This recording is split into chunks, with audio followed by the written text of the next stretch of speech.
So I was still feeling pretty beat, definitely not myself. I had definitely had my legs knocked out from underneath me, but slowly started to, ease back into work. As we've talked about, I'm working remotely.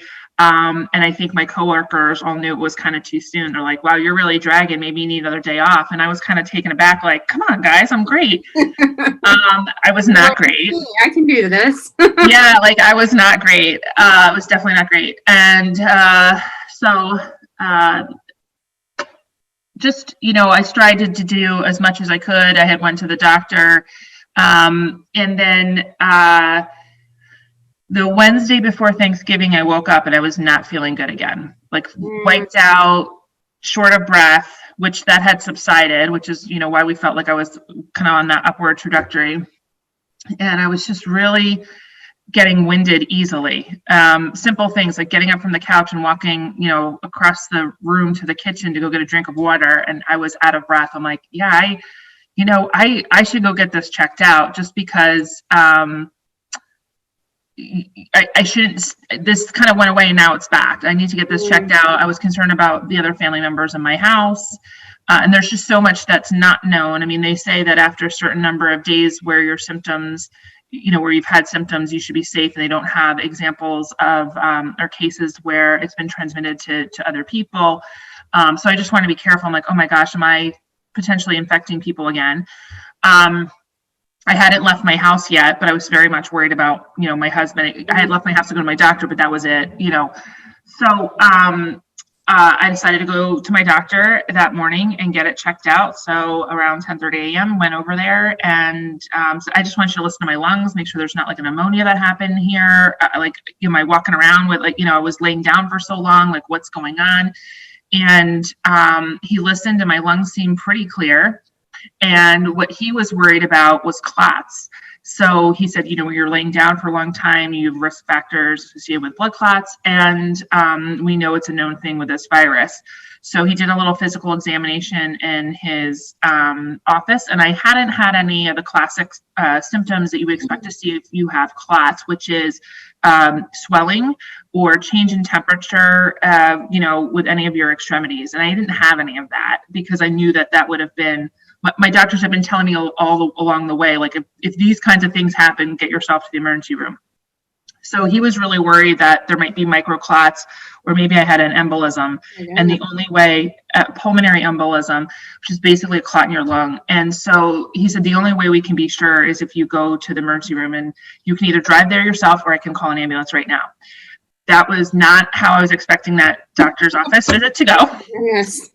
I thought for sure he was going to tell me my lungs were still, not 100%. Maybe we needed to look into that further. And so off to the emergency room I went, and I had also been having some slight chest pain, and I thought that was just from the shortness of breath. So they wanted to make sure that I wasn't having a cardiac event, which is also extremely scary. So, they whisked me through. We went through that process, and it was very scary. And the emergency room here, so my community hospital had been switched over to COVID only sometime over the summer because of the volume of cases. I worked in hospital administration for over 15 years, Jess, and I've never seen anything like this. I worked at a first responding hospital for 9/11, worked through all sorts of other kinds of natural disasters and man-made disasters, and I've never seen anything like this. The place was, emergency rooms are usually a very hectic and loud and busy place. And this was eerily silent. There's always lots of IV poles and pumps and things all around. And this was not that way. There was lots of activity going on, but it was very quiet and very somber. Everyone was completely garbed in PPE. All the patients were in private bays. It was just a completely different scenario than I've ever experienced. And it was not only emotional because it was scary, but it was emotional to me again because of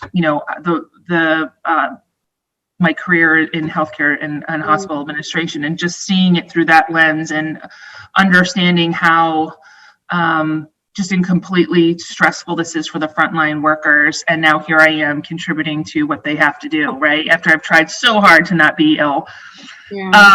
So, I got a full workup, making sure that I hadn't had a cardiac event, which I didn't. So I'm very grateful. Also did a whole workup to make sure I didn't have blood clots.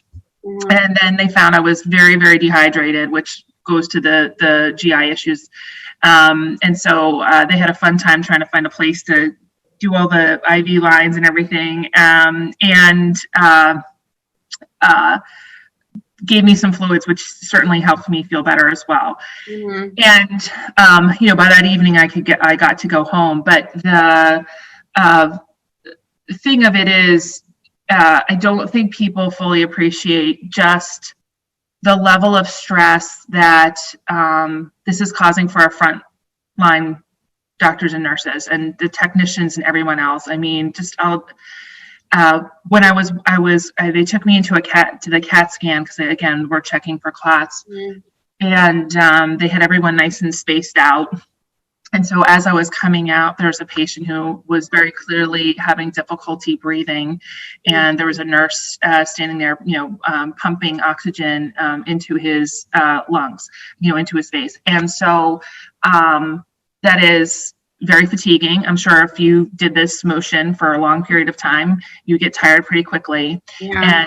And here was this gentleman gasping for air, and here was this woman, this nurse, a highly skilled nurse, just doing that. And it just made me cry because she couldn't stop.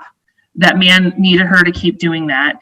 And that was just one illustration. And I've heard many times from non-healthcare worker friends, well, everyone's trained to do that, and that's why you get into healthcare, right? It's like, well, yes and no. Yes, you're trained to do that, but no, you're not trained to do this, or you're not set up. You don't go into this career thinking you're going to have to do this day in, day out for months on end. And what I've shared with people as well is, look, with 9/11, it was a one-time event. It was completely horrible. There was a lot of people who were hurt, but it was a point in time. It wasn't sustained. And this is just, there's no end in sight. And one of the PAs who came to see me in the emergency room was visibly pregnant, fully garbed in, PP with a hood. And you just wonder, what is this woman exposing herself and her baby to? We don't know. The PPE should work, but let's hope she doesn't get sick.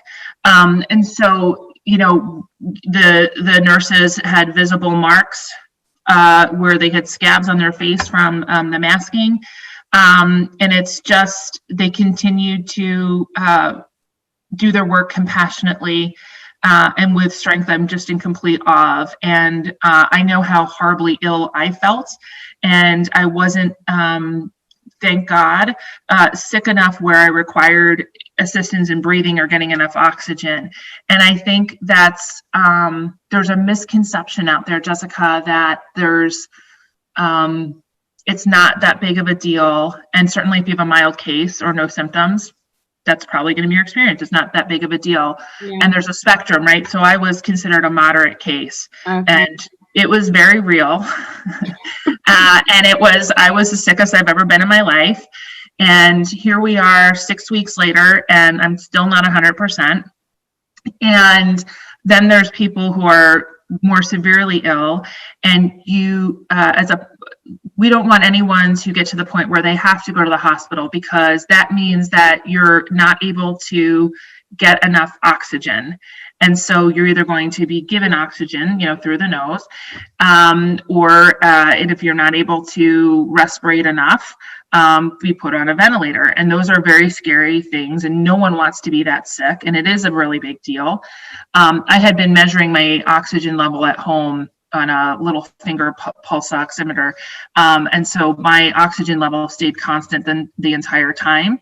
And I think that people think that there's things that can be done. And I had several family members say, well, like, you're friends with all these doctors and nurses, isn't there something they can do for you? And there's really, and yes, I do have many clinician friends. And no, there's really nothing they can do. I had family members saying, can't they give you a breathing treatment? I'm like, for what? Like, my lungs are clear.